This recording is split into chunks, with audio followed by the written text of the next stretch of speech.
Então, a primeira pergunta que a gente tem é como que a história da região contribui para esse conflito, né? Israel e Hamas ser tão complexo. Bem, essa pergunta já é complexa, né, Nicole? Mas então, primeiramente, olá para todos, para minhas duas entrevistadoras e para quem estiver ouvindo, né? E assim, a história é complexa, mas eu gostaria só de fazer uma observação meio filosófica de que a história meio que ela nunca é culpada por nada, assim. Tipo, a história não é um ator em si, em que ela tem culpa. Então, a melhor forma de pensar, existem políticos.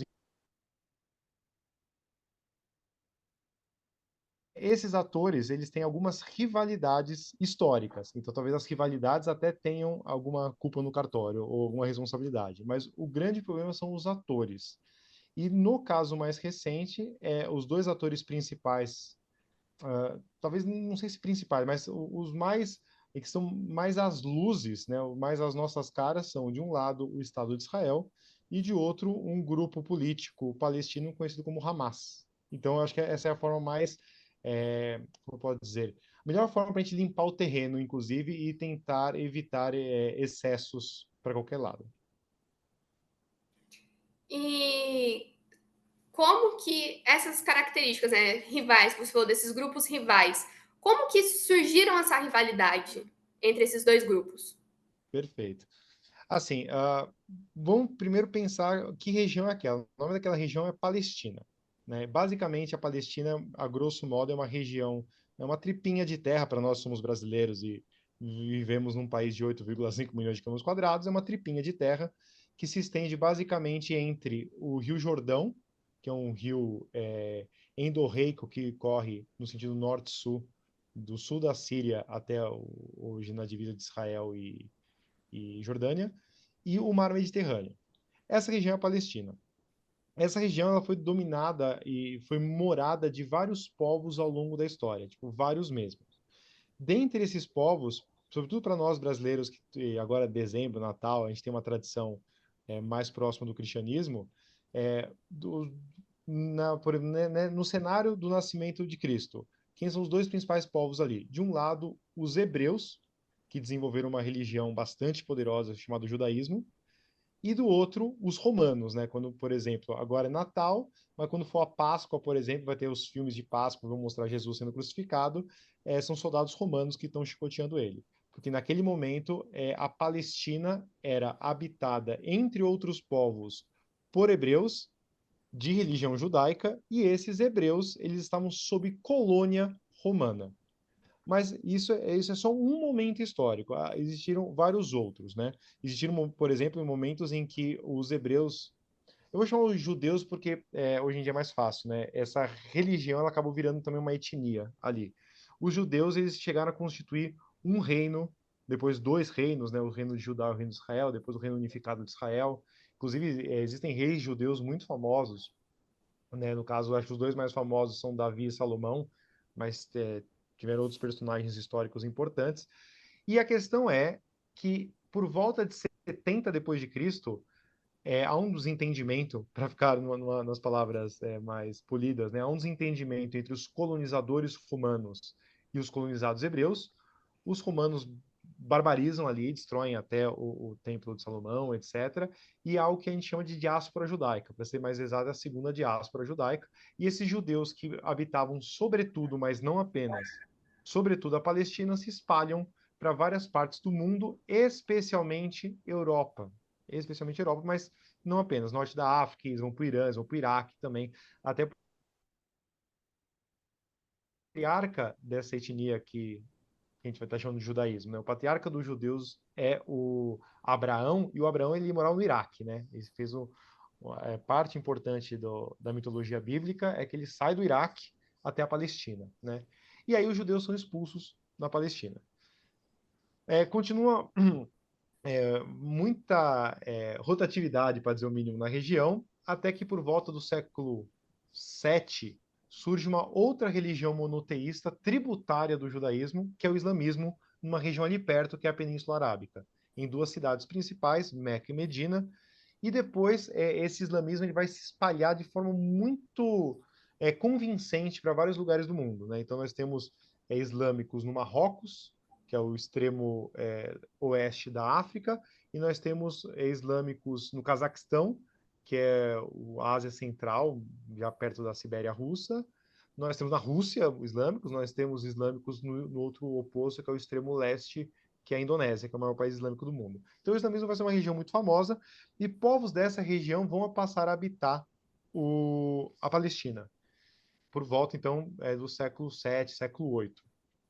E aí há uma sucessão de dominadores naquela região, mas os povos são basicamente sempre os mesmos. São árabes étnicos que professam o islamismo, que vão habitar lá, né? Eles vão ganhar ainda mais notoriedade quando surge o Império Turco-Otomano, que vai dominar tudo aquilo. O Império Turco-Otomano, para nós, americanos, é famoso porque quando a gente fala que houve uma queda em Constantinopla em 1453, é porque são esses turcos otomanos que vão dominar Constantinopla e vão ensejar o que nós chamamos de grandes navegações, e o Brasil, né, a descoberta do Brasil é uma consequência disso. Então, esse Império Turco-Otomano, ele tem esse nome não é à toa, né? É turco porque a etnia predominante era os turcos, e era otomano por causa da linhagem da família do Otomano primeiro, né? Então, os árabes ali na região da Palestina, os árabes muçulmanos da região da Palestina, eles vão se tornar súditos desse novo império, que é o Império Turco-Otomano. Esse império ele vai durar no seu auge do século XV até o século XX, ele acaba na Primeira Guerra Mundial. E, porém, no final do século XIX, quando o Império Turco-Otomano estava já fraquejando, surge na Europa um movimento bastante problemático chamado sionismo, que é de forma bastante grosseira, depois a gente pode até detalhar mais, a ideia de um austríaco meio, como eu posso dizer, peculiar, um jornalista, e ele vai dizer que os judeus estavam inseguros na Europa, isso no século XIX. E a melhor coisa que os judeus poderiam fazer eram ir para o Monte Sião. O Monte Sião é um morro que tem ali na Palestina. Por isso que é o movimento sionista, é voltar para o Sião. E aí, a partir do final do século XIX, começa um grande fluxo de migrantes judeus de várias partes do mundo, sobretudo Europa Oriental e África Setentrional, para a Palestina. No final do século XIX, começo do século XX, já praticamente 1/10 da população de judeus. Isso aumenta ao longo do século XX, reforça mais ainda com a ascensão do nazifascismo, né, da extrema-direita europeia antissemítica, né, antissemita na Europa, e vai ter o seu apogeu com a criação do Estado palestino nos anos 40, depois da Segunda Guerra Mundial, que aí já fica esquisito, porque aquela população que na virada do século XIX para o século XX era de 1/10 de judeus aproximadamente, no meio do século XX já é uns 40% de judeus. E esses 40% de judeus, na partilha da Palestina proporcionada pela ONU, eles vão ficar com quase 55% do território. Então, menor população fica com mais território. Boa parte do mundo aplaudiu. As duas grandes superpotências da época, Estados Unidos e União Soviética, né, as potências vitoriosas da Segunda Guerra Mundial, aplaudiram. Todo mundo aplaudiu. O Brasil aplaudiu, inclusive, porque o sujeito que presidiu a sessão da criação do Estado da ONU era um brasileiro, o Oswaldo Aranha. Todo mundo aplaudiu. Menos uma galera aplaudiu. Os árabes muçulmanos que habitavam a Palestina. Meio que eles não foram convidados para o rolê e eles falaram, ó, gente, a partir de agora, 55% da sua casa não é mais de vocês. E aí eles ficam muito chateados, né? E começam uma rivalidade. A rivalidade emerge a partir daí. A gente pode dizer que até a criação do Estado de Israel, a convivência de judeus e árabes muçulmanos na Palestina, se ela não era exatamente pacífica, certamente ela não era tão conturbada. Com a criação do Estado de Israel, a coisa fica esquisita. E a partir de 1947 para 48 até hoje, é uma situação bastante conflituosa, com vários altos e baixos e bastante sangue rolando ali para o que muitos chamam de Terra Santa. Então, esse é o hiper resumo, né? A gente pode detalhar algumas coisas que vocês acharem que seja mais interessante ou que não ficou tão claro. Você falou sobre o movimento sionista, e parando para pensar e para analisar, principalmente o que acontece nessa região, a gente consegue ver que esse movimento sionista é muito forte dentro de Israel e até mesmo, por exemplo, grandes personalidades que são de Israel, como a atriz Gal Gadot, reforça isso várias vezes em algumas entrevistas, né? Como que o sionismo ganhou tanta força dentro de Israel? Ó, eu diria que o sionismo ele ganha muita força à medida que na virada do século, porque quando ele começa como um movimento pequeno liderado por um cara de um país que nem existe mais, inclusive, que é a Áustria-Hungria, né? Então, que a Áustria-Hungria acaba junto com a Turquia Otomana, inclusive. Mas ele vai ganhando força em vários judeus que vão achando interessante a ideia.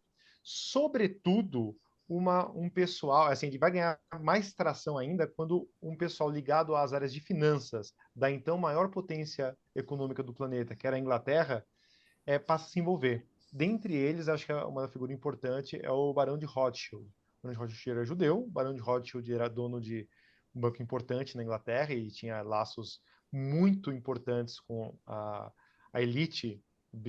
Eles tinham laços importantes com as pessoas mais importantes do país mais importante do mundo. Né? Então, isso dá um panorama. E aí, esse movimento sionista ele vai ganhando força e vai ganhando financiamento. Né? A gente sabe que no mundo pelo menos nos últimos 300 anos, o financiamento é uma coisa bastante relevante. E aí, ele vai ganhar força econômica, força política, mas ele não tem muita força moral. Né? As pessoas não conseguem se convencer de que um povo que saiu do século I da sua terra possa voltar 900 anos depois e expulsar todo mundo que estava lá. Né? 900, perdão, 1900 anos depois e expulsar todo mundo. Ou expulsar metade das pessoas. O mundo não está muito convencido de que isso era uma boa ideia. Até que tem o Holocausto, causado pela extrema-direita europeia. E o Holocausto ele vai dar esse calço moral. Tipo, ó, realmente os judeus não estão seguros na Europa. Se antes havia uma percepção clara, mas não muitas provas cabais, apesar dos pogroms realizados na Rússia czarista antes da Revolução Soviética, é, as pessoas não estavam tão convencidas, né? O Holocausto, a morte de 6 milhões de judeus, aquilo é um componente moral falando, realmente a galera não está segura aqui, vamos deixar eles ir para lá. Aí o pessoal que está lá, depois a gente vê. Então foi um pouco assim. Além disso, o sionismo, ele talvez já tenha nascido assim, eu não tenho certeza, mas ele se transformou num tipo de racismo. Parece muito, o sionismo me parece muito o que aconteceu com o apartheid na África do Sul. Muito, muito, muito. Então é um sistema racista que mistura racismo, nacionalismo, extrema-direita, porque geralmente as coisas estão juntas, e assim alguns discursos, historicamente, sobretudo a partir do século XX, discursos que são muito racistas, muito supremacistas, né? Boa parte dos sionistas se enxergam como superiores a várias pessoas do planeta e, sobretudo, aos palestinos, né? Então, essa mistura de racismo, supremacismo e nacionalismo sem noção eu acho que é um caldo cultural que chama muita atenção. O sionismo ele tem muitos elementos fascistizantes. E tem até uma banda que eu acho bacana, chamada Engenheiros do Havaí, que é uma banda brasileira, e uma música, num dado momento, um trecho de uma música, que fala que o fascismo é fascinante e deixa a gente ignorante e fascinada. Então me parece que o sionismo, ele atua sobretudo na mente dos ignorantes e de várias pessoas que também se aproveitam disso. Né? Eu imagino que vários dos colonos judeus que ganharam terras com a criação do Estado de Israel reconhecem que ganhou essas terras porque o Estado de Israel foi criado, e o Estado de Israel foi criado muito em grande medida por causa do movimento sionista. Então, é uma espécie de gratidão também que eu acho que não pode ser negligenciada, eu diria. E associando essas duas questões, né? A criação do Estado de Israel, essa convivência bem conflituosa entre esses dois povos e o sionismo, a gente pode falar que era basicamente uma catástrofe a ser anunciada. E a gente viu muitas potências batendo palma para a criação do Estado de Israel, como você mesmo disse, incluindo os Estados Unidos. Eu queria saber como que o financiamento armamentícia que os Estados Unidos está fornecendo para Israel acaba tornando esse conflito de certa forma desigual, porque nenhum conflito é igualitário, mas desigual no sentido de armamento, de poder de fogo. Ó, eu acho que assim, é, como posso dizer? há uma questão importante para nós entendermos a relação Estados Unidos e Israel. Mas antes me chamou a atenção que você usou uma palavra muito cara aos árabes palestinos. Você usou a palavra catástrofe. Por que eu estou fazendo essa observação? A criação do Estado de Israel pressupôs que você tinha que expulsar uma parte da população palestina. E Uhum, 700 mil pessoas foram expulsas, tipo, foram empurradas, né? Expulsas. O nome dessa expulsão, que os palestinos dão para essa expulsão, é Nakba, que é a catástrofe. Eles acham que foi uma catástrofe. Então, meio que a catástrofe, na visão dos árabes palestinos, ela é ininterrupta de 48 para cá. Para nós que olhamos de fora, para nós brasileiros, para o pessoal de outro lugar que nunca pisou lá, eu nunca fui, por exemplo, a gente observa que é altos e baixos. Para os árabes palestinos, é uma catástrofe meio seguinte, né?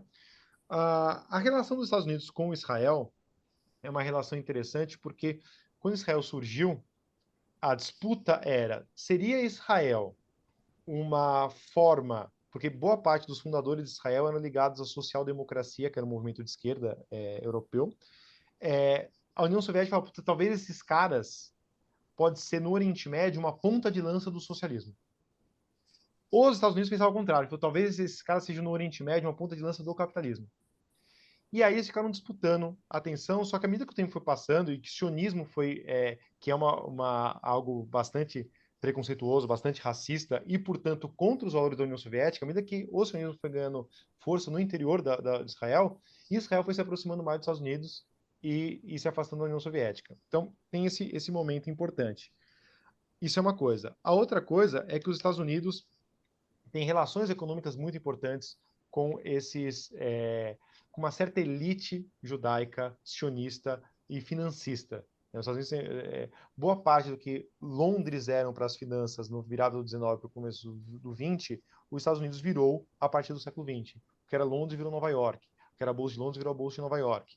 Então, há relações econômicas importantes.